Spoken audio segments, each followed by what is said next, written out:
قلنا عليهم دولت. تمام. احنا كده بنعمل تجربه الانستنت سموزر بتاعت الانيول بلاتينم.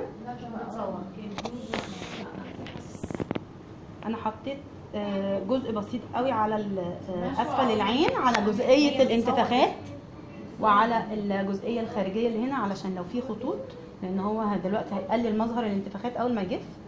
مش هعمل مساج علشان حركه المساج هتخلي المنتج بتاعنا شكله ما يبقاش الجزئيه دي هتحسوا فيها لو عملنا مساج كرمشه او تقشير. فانا بحتاج ان انا احط كميه بسيطه قوي وباكتر صوبع ضعيف.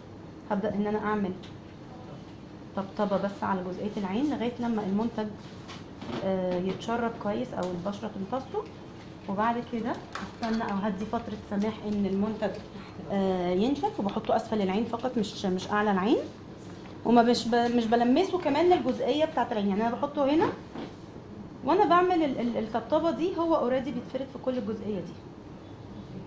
البوليمرز الموجوده في المنتج ده او المركبات الموجوده اول ما بتتعرض للهواء، وده حلو قوي ان هو يبقى منتج تجميلي كمان. يعني انا لو محتاجه ان انا اروح مناسبه وعايزه ادي حاجه تخفي لي الموضوع في الحال، فحلو ان انا استخدم منتج زي كده لان هو هيخلي شكل الميك اب بتاعي كمان جميل جدا.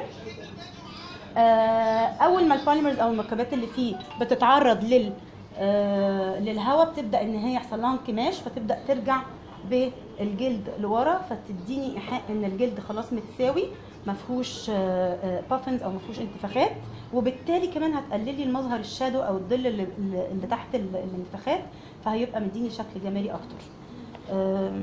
ميرسي. طبعا بثبت، اهم خطوه ان انا بثبت عيني، بثبت وشي، ما اعملش بيه حركات تعبيريه علشان ما يعمليش خطوط لغايه لما المنتج ينشف. اول ما بينشف زي ما انتم شايفين، احنا كنا عملنا قبل كده تجربه عن العين دي، والتجربه الثانيه اهي، هيبدا يقل. يعني التجربه دي واضحه ان دي قله ودي بتبدا تقل. ف حبيت بس اعرفكم طريقه استخدامه صح. ميرسي ليكي.